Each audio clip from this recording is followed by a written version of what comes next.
午好，今天是2020年的5月6号，这里是正在为您播出的西藏卫视午间新闻。首先来看区内消息。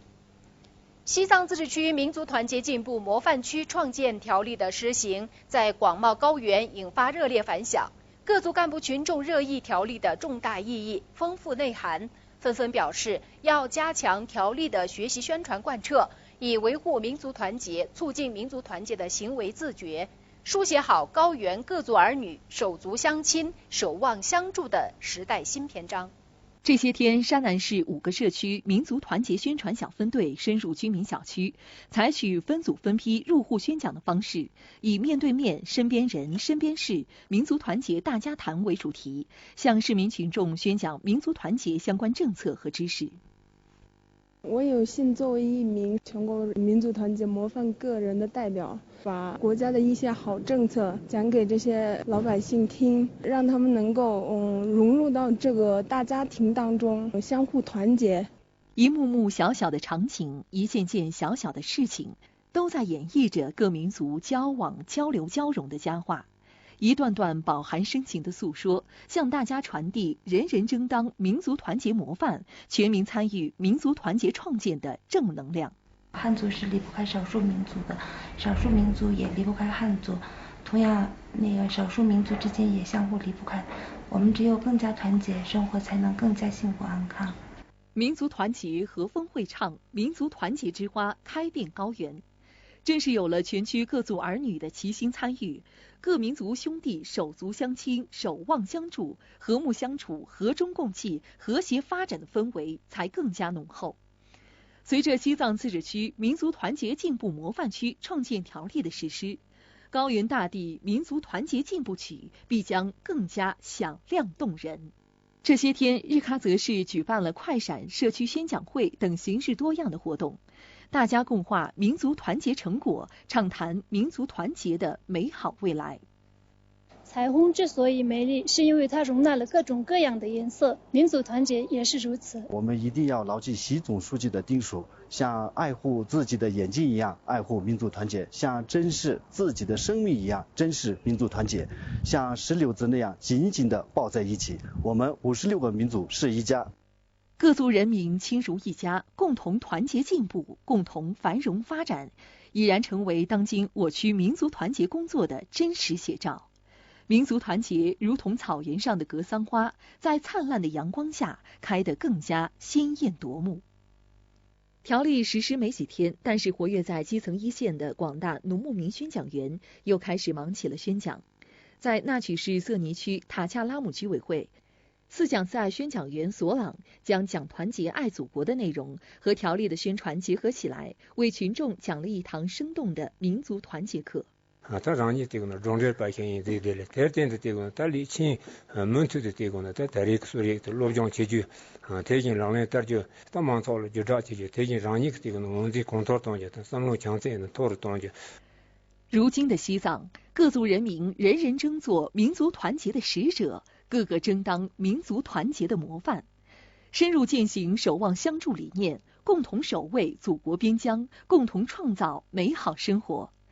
中华民族共同体意识不断筑牢，大家同心同德、同心同向、同心同行，共同建设着美丽的雪域高原。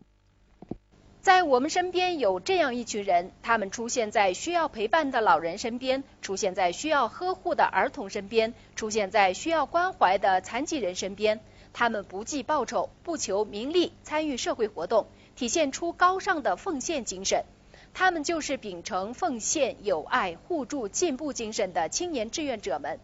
让给自己要去改变呗，自己改变的，你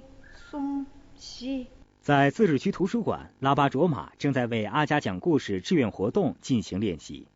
从2014年第一期阿加讲故事开班，拉巴卓玛就一直坚持这项志愿服务活动。用灵活生动的语言为孩子们构建一个童话王国。我是跟阿加讲故事是一起成长的，会给你一些任何东西给不了的心灵上的一些感受。拉巴卓玛的志愿服务之路却不止如此，敬老爱老、助医助学、书籍循环利用、创办社区公益故事小屋等各项活动中，都能看到他忙碌的身影。参加各类志愿服务15年来，他一直坚守不怠，也获评2019年最美志愿者称号。志愿者这样子的一个身份，对我来说这是一个人生态度，这是一个生活方式，不存在贡献多大或者是做出多大的成绩吧，就像吃饭睡觉一样。拉巴卓马所在的西藏自治区图书馆志愿服务组织也在今年获得了最佳志愿服务组织奖。自2016年成立以来，通过开展全民阅读推广、小小图书管理员、小小志愿者服务、服务视障读者等志愿服务项目，彰显文化志愿者的志愿精神。作为公共图书馆，这次获得这个最佳志愿服务组织奖，肯定了我们的志愿服务工作，更主要的是激发了我们的工作热情。今后我们以更加暖心的志愿方式服务广大读者。五一假期获得2019年最佳志愿服务项目的林芝市爱心面包派送活动仍在雷打不动地进行着。2018年11月，林芝市西部计划志愿者联合市区内3家蛋糕店发起了爱心面包派送项目，将每天未售完仍在保质期内的面包收集起来，由志愿者免费领取派送给环卫工人，实现爱心传递，传播社会正能量。收到个爱心面包，心里很激动，感谢他们对我们环工人的关心。趁着假期，山南市乃东区青年志愿者走进群众家中，挨家挨户为村民们讲解扶贫、教育、医疗卫生等政策，对村民们关心的问题认真答疑解惑。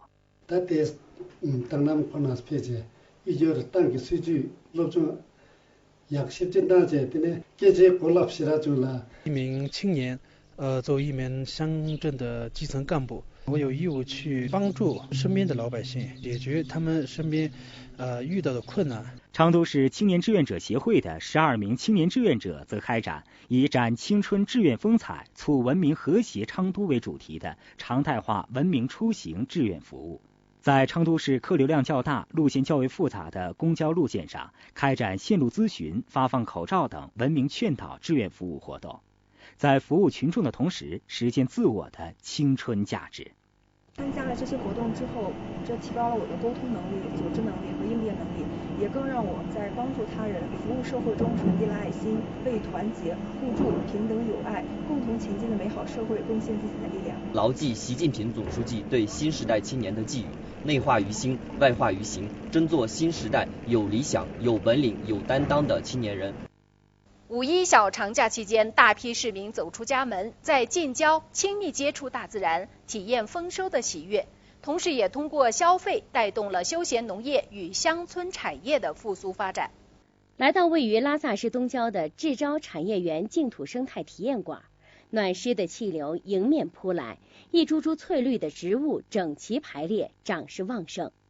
体验馆内来往的市民络绎不绝，流连于花花草草间，感受与大自然的亲密接触。这边空气比较好嘛，然后贴近大自然，五一假期的没事就过来游玩一下，感受一下新鲜空气，心情会比较舒畅一点。除了馆内的绿植景观外，众多集观赏和销售于一体的花卉门店也为市民群众增添了一份别样的乐趣。各种色彩缤纷、种类不一的多肉植物，还有仙人掌、蝴蝶兰、小雏菊等花卉争奇斗艳。为了吸引市民群众，各门店均推出了优惠活动。我们专门从昆明进了一些精品过来，就比如说100多头的大冰梅，长了5、6年的各种的老桩，这样子的话可能更加能够满足多肉爱好者的需要。五一期间生意特别火爆。今天主要就是来看看花，假期嘛，就是想放松一下自己的身心，看到这么多好看的花，就觉得特别开心。这个地方离市区近，交通又方便，是一个放松身心的好去处。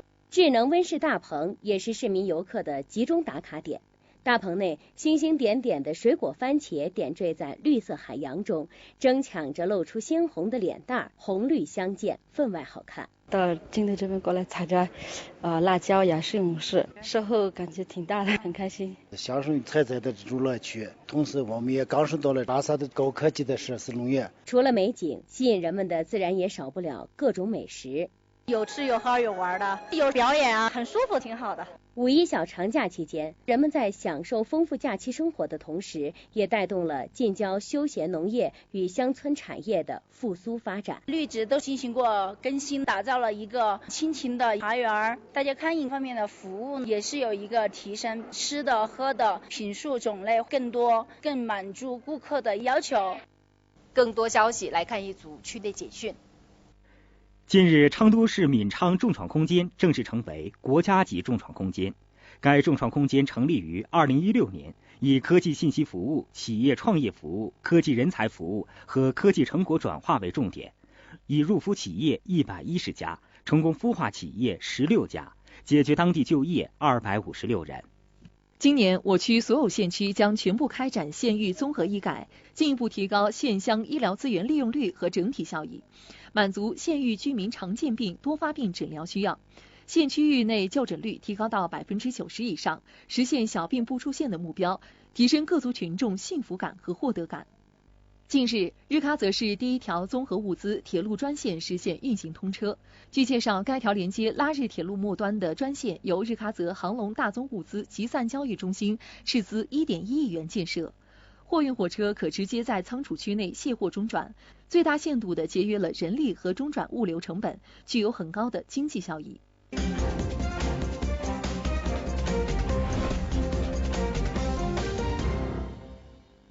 来看国内消息，昨天18点，为我国载人空间站研制的长征5号 B 运载火箭在文昌发射场点火升空，首飞任务取得了圆满成功。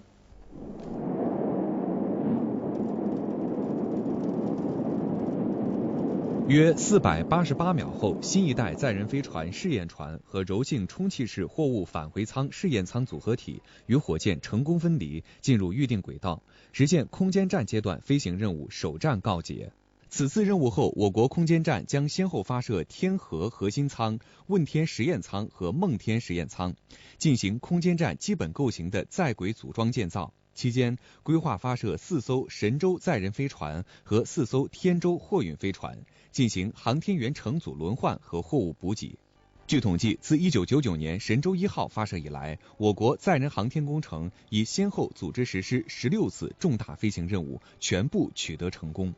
目前，我国空间站核心舱已完成正样产品总装，问天实验舱和梦天实验舱正在开展出样研制。空间科学应用载荷已陆续转入正样研制，执行空间站建造阶段4次飞行任务的航天员乘组已经选定，正在开展任务训练。此外，我国第3批预备航天员选拔工作也将于今年7月前后完成。昨天是五一假期的最后一天，各地迎来假期返程客流高峰。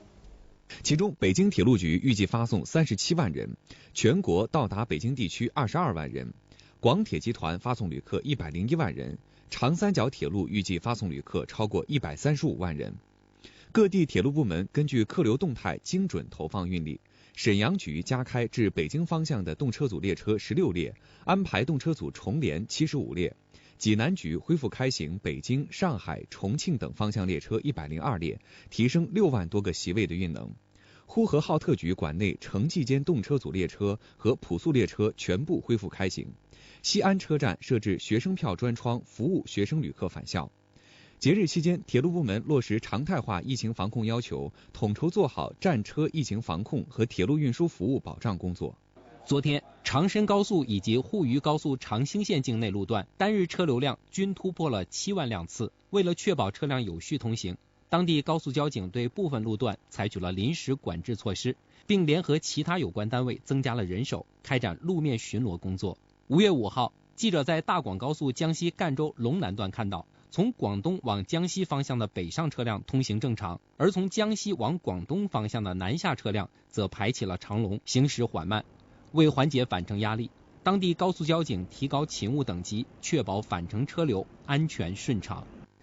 以上就是今天午间新闻的全部内容了，感谢您15分钟的陪伴。更多精彩内容，请您关注我们的猫猫 TV 和西藏卫视家微信公众号。请您继续锁定西藏卫视正在播出的其他节目。明天同一时间我们再见。